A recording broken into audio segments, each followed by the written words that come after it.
मैं सम्मानित सदन के समक्ष अगले वित्तीय वर्ष का अनुमान प्रस्तुत करती हूँ।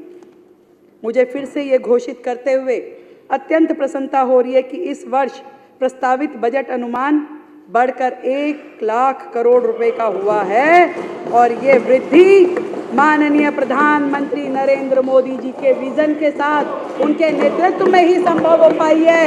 ये बात कहने में आज इस हाउस के माध्यम से मुझे गर्व की अनुभूति हो रही है।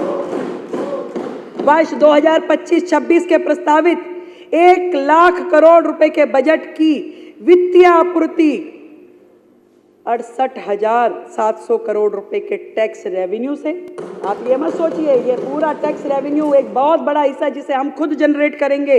टैक्स रेवेन्यू से 750 करोड़ रुपए के नॉन टैक्स रेवेन्यू, 15,000 करोड़ रुपए लघु ऋण से, 1,000 करोड़ रुपए केंद्रीय सड़क निधि से और 4,128 करोड़ रुपए केंद्र पोषित योजनाओं से, 7,348 करोड़ रुपए भारत सरकार के द्वारा सहायता अनुदान से और बाकी राशि ओपनिंग बैलेंस से पूरा किया जाएगा। और इस पूरे के पूरे बजट में 1 लाख करोड़ में 72% जो है वो राजस्व व्यय है, कैपिटल एक्सपेंडिचर है और 28% पूंजीगत व्यय है। ये मैं आपको बताना चाहती हूँ। अध्यक्ष महोदय, इस बजट में हमारी सरकार ने 10 मुख्य बिंदुओं को, फोकस एरिया जिसे हम कहें, 10 फोकस एरिया को मैंने लिया है। पहला, इंफ्रास्ट्रक्चर डेवलपमेंट, क्योंकि हम सब जानते हैं कि पूरी तरीके से दिल्ली को इस प्रकार से हमारे हाथों में सौंपा गया है जहां इंफ्रास्ट्रक्चर है ही नहीं। तो पहला हेड जिसमें बुनियादी सुविधाओं, पानी, बिजली और सड़क का विकास, इसे हमने लिया है। हमारा लक्ष्य है कि इस बजट से इंफ्रास्ट्रक्चर पे केवल बातें नहीं और एक मजबूत नींव दिल्ली में डाली जाएगी जिसमें स्मार्ट इंफ्रा, स्मूथ रोड्स और सीमलेस कनेक्टिविटी, अब यही होगी दिल्ली की पहचान। अब दिल्ली केवल सिर्फ ट्रैफिक जाम के कारण चर्चा में नहीं रहेगी, बुलेट स्पीड डेवलपमेंट भी इसकी हकीकत होगी। ऐसा बजट हम प्रस्तुत कर रहे हैं। एक समय दिल्ली के मालिक दिल्ली को लंदन बनाने का सपना दिल्ली वासियों को नहीं, बीच में आकर के कुछ बोल जाते हैं। अभी कई दिनों बाद आए, फिर कुछ बोल के गए, बताऊंगी बाद में।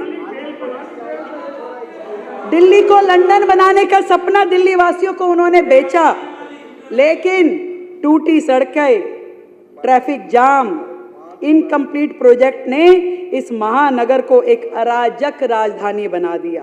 विज्ञापन सरकारों ने इंफ्रास्ट्रक्चर के नाम पे केवल पोस्टर चिपकाए। जितना खर्चा योजना में नहीं होता था उससे ज्यादा पब्लिसिटी एक्सपेंस होता था, उतना होर्डिंगों में खर्च होता था, उससे ज्यादा। मैं ऐसी अनेक योजनाएं आपको बता सकती हूँ कि योजना के मद में कुछ नहीं था पर होर्डिंग का पूरा खर्चा था, अखबारों में पूरी ऐड थी, देश भर में थी। ऐसी सरकार जिसने धरातल पे विकास को ठप कर दिया। प्रधानमंत्री नरेंद्र मोदी जी की दूरदृष्टि से प्रेरित होकर यह बजट दिल्ली को आधुनिक, सुरक्षित और हाई टेक इंफ्रास्ट्रक्चर से सुसज्जित करने वाला बजट है। दिल्ली अब traffic free expressway, seamless connectivity, elevated corridors और स्मार्ट सर्वेलेंस सिस्टम्स के एक नए युग में प्रवेश करेगी। यह बजट मात्र संख्याओं का जोड़ घटाव नहीं है बल्कि विकास का संकल्प पत्र है जो दिल्ली को ग्लोबल इंफ्रास्ट्रक्चर हब की दिशा में एक ऐतिहासिक कदम बढ़ाने वाला है। ये बजट वो है। प्रधानमंत्री जी कहते हैं we must invest in infrastructure today for better tomorrow. आज बेहतर कल के लिए हमें आज सुदृढ़ आधारभूत ढांचे में निवेश करना चाहिए। प्रधानमंत्री जी कहते हैं, वो कहते हैं कि better infrastructure is about connecting dreams and accelerating progress. यानी बेहतर बुनियादी ढांचे का मतलब है सपनों को जोड़ना और विकास में तेजी लेके आना। प्रधानमंत्री जी के दिखाए हुए इस रास्ते पे चलते हुए मैं अध्यक्ष महोदय आपके माध्यम से इस सदन को सूचित करना चाहती हूं कि सड़क परिवहन राजमार्ग मंत्रालय भारत सरकार के द्वारा और शहरी विकास मंत्रालय के आदि के तहत उपलब्ध धनराशि के माध्यम से इंफ्रास्ट्रक्चर के प्रोजेक्ट को लॉन्च करके केंद्र सरकार के सहयोग से एनसीआर क्षेत्र के साथ दिल्ली की कनेक्टिविटी में सुधार के लिए 1000 करोड़ रुपए आवंटित करने का प्रस्ताव है।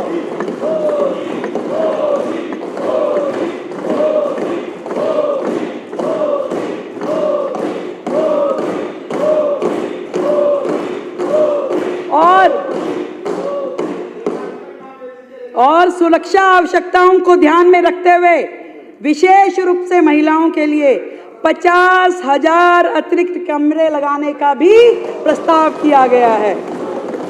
दिल्ली में सड़क और पुल इंफ्रास्ट्रक्चर के सुधार के लिए 3,843 करोड़ रुपए की राशि आवंटित की गई है। 3,843 करोड़ रुपए की योजना विभाग के अंतर्गत एक नई योजना शुरू करने का प्रस्ताव किया गया है और उसमें भी मुख्यमंत्री विकास निधि के रूप में 1400 करोड़ रुपए के बजट का प्रावधान किया गया है। जो पहले की सरकारों में खर्च नहीं होता था, पड़ा रहता था, वो आपको छोड़ो अपने विधायकों को भी नहीं देते थे, उनकी भी प्रोजेक्ट फाइलें लटकी रहती थी। आप चिंता मत करिए, सबको काम करने के लिए फंड मिलेगा, सबको मिलेगा, चिंता मत कीजिए, सबको मिलेगा। 2025-26 में राष्ट्रीय राजधानी क्षेत्र दिल्ली के विकास के लक्ष्यों को प्राप्त करने के लिए इंफ्रास्ट्रक्चर प्रोजेक्ट के लिए केंद्र सरकार से वित्त पोषित परियोजनाओं के लिए योजना विभाग के तहत 1000 करोड़ रुपए का प्रस्ताव किया जा रहा है। आज हम एक बार फिर दिल्ली को नया रूप देने के लिए प्रतिबद्ध है। हम एक ऐसी मजबूत और पारदर्शी नींव रखेंगे जिसे फिर कोई कमजोर ना कर सके। हमारा सपना है एक समृद्ध सशक्त दिल्ली का, एक वैश्विक शहर जो हर चुनौती का सामना कर सके और दुनिया में नेतृत्व करने की क्षमता रखता हो, ऐसा शहर दिल्ली को बनाना है अध्यक्ष जी।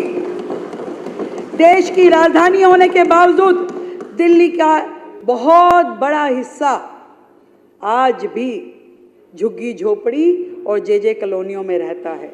पिछले कई वर्षों से भारी भरकम बजट रखा जाता था परंतु खर्च नहीं होता था और उनमें बेसिक सुविधाएं भी मुहैया नहीं करवाई गई। कितने दुर्भाग्य की बात है अध्यक्ष महोदय।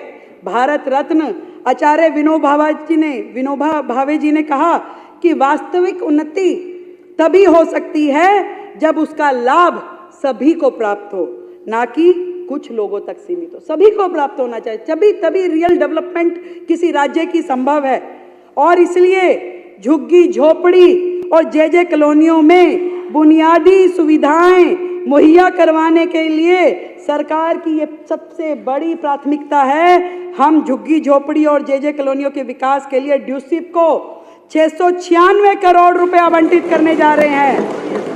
696 करोड़ रुपए। आज भी झुग्गी के लोग गंदे टॉयलेट ब्लॉक इस्तेमाल करने के लिए मजबूर हैं। आज भी वहाँ बहन बेटियों के नहाने के लिए स्नान घर नहीं है। आज भी उनके बच्चों को खेलने के लिए कोई झूले नहीं है। आज भी वहाँ नालियाँ खड़ंजे बुरी तरीके से टूटे हुए हैं। ये लोग केवल वोट लेने के लिए वहाँ जाते हैं, उनको डराते हैं भाजपा आएगी झुग्गी तोड़ देगी। हम बताना चाहते हैं